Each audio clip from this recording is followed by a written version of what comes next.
হযরত ইবনে আব্বাস রাদিয়াল্লাহু তাআলা আনহু থেকে বর্ণিত আছে যে মদিনায় বিশর নামক একজন মুনাফিক বাস করত। একবার জৈনক ইহুদির সাথে তার বিবাদ বেঁধে যায়। ইহুদি বলল, চলো আমরা মুহাম্মদ সাল্লাল্লাহু আলাইহি সাল্লামের কাছে গিয়ে এর মীমাংসা করে আসি। বিশর প্রথমে এই প্রস্তাবে সম্মত হলো না। সে ইহুদি নেতা কাব ইবনে আশরাফের কাছে মীমাংসার জন্য যাওয়ার প্রস্তাব করলো। কাব ইবনে আশরাফ ছিল মুসলমানদের কট্টর দুশমন। বিস্ময়ের ব্যাপার হলো এই যে এই ইহুদি নেতার কাছ থেকে মীমাংসা কামনা করছিল মুসলমান পরিচয় দানকারী বিশর।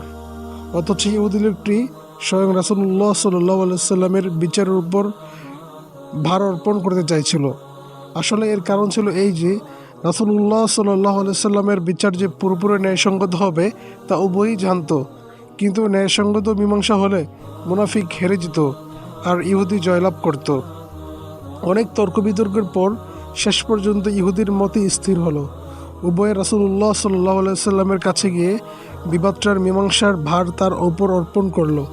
রাসূলুল্লাহ সাল্লাল্লাহু আলাইহি সাল্লাম মামলার ব্যাপক তদন্ত চালিয়ে ইহুদির পক্ষে রায় দিলেন এবং বিশর হেরে গেলেন। সে এই মীমাংসায় মনে মনে অসন্তুষ্ট হয় এবং ইহুদিকে এই মর্মে সম্মত করে যে বিষয়টির চূড়ান্ত মীমাংসার জন্য তার হযরত ওমরের নিকট যাবে। বিশর ভেবেছিল যে হযরত ওমর যেহেতু কাফেরদের ব্যাপারে অত্যন্ত কঠিন, তাই তিনি ইহুদির মোকাবিলায় তার পক্ষে রায় দেবেন। দুজনেই হযরত ওমরের নিকট উপস্থিত হলো।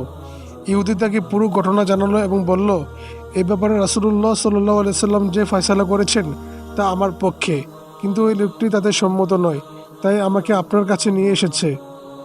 হযরত ওমর বিশরকে জিজ্ঞাসা করলেন, ঘটনা কি এরূপ? সে বলল, হ্যাঁ। তখন হযরত ওমর বললেন, তাহলে একটু অপেক্ষা করো। এই বলে তিনি ঘরের ভিতর থেকে একখানা তলোয়ার নিয়ে এলেন এবং যে লোক রাসূলের ফয়সালা মেনে নিতে রাজি হয় না, ওমরের কাছে তার ফয়সালা হলো এই বলে চোখের নিমিষে বিশরকে দ্বিখণ্ডিত করে ফেললেন। এরপর বিশরের উত্তরাধিকারীরা রাসূলুল্লাহ সাল্লাল্লাহু আলাইহি সাল্লামের নিকট হযরত ওমরের বিরুদ্ধে এই মর্মে অভিযোগ দায়ের করেন যে তিনি শরীয়তসম্মত কারণ ব্যতীত একজন মুসলমানকে হত্যা করেছেন। এ সময় রাসূলুল্লাহ সাল্লাল্লাহু আলাইহি সাল্লামের মুখ দিয়ে স্বতঃস্ফূর্তভাবে এই কথা বেরিয়ে আসে যে ওমর কোনো মুসলমানকে হত্যা করার ধৃষ্টতা দেখাতে পারে এটা আমি মনে করি না। আসলে হযরত ওমর রাদিয়াল্লাহু তাআলা আনহু তাকে এই মনে করে হত্যা করেছেন যে সে যখন আল্লাহর রাসূলের ফয়সালা প্রত্যাখ্যান করেছে তখন সে স্পষ্টতই মুরতাদ ও কাফের হয়ে গেছে। ইসলামী শরীয়তে মুরতাদের সর্বসম্মত শাস্তি যে মৃত্যুদণ্ড, সেটাই তিনি তাকে দিয়েছিলেন। আর এর অব্যাহতির পর সূরা নিসার ৬০ থেকে ৬৮ নম্বর আয়াত নাজিল হয়ে হযরত ওমরের অভিমতকে সঠিক প্রমাণিত করে। প্রিয় ভিউয়ার্স, আমরা এই ঘটনা থেকে যে শিক্ষা পাই তা হচ্ছে আল্লাহ ও আল্লাহ রাসূল সাল্লাল্লাহু আলাইহি সাল্লামের আদেশ নিষেধ বা সিদ্ধান্তকে যারা প্রকাশ্যভাবে অস্বীকার ও প্রত্যাখ্যান করে তাদেরকে মুসলমান বলে মনে করা বৈধ নয়। ইসলামী রাষ্ট্র প্রতিষ্ঠিত থাকলে এই ধরনের লোকদের মৃত্যুদণ্ড দেওয়া অপরিহার্য। অন্যথায় এই ধরনের মুরতাদদেরকে সমাজচ্যুত করা ও নিন্দা প্রতিবাদের মাধ্যমে কোণঠাসা করে রাখতে হবে, যাতে আর কেউ মুরতাদ হবার ধৃষ্টতা না দেখায়।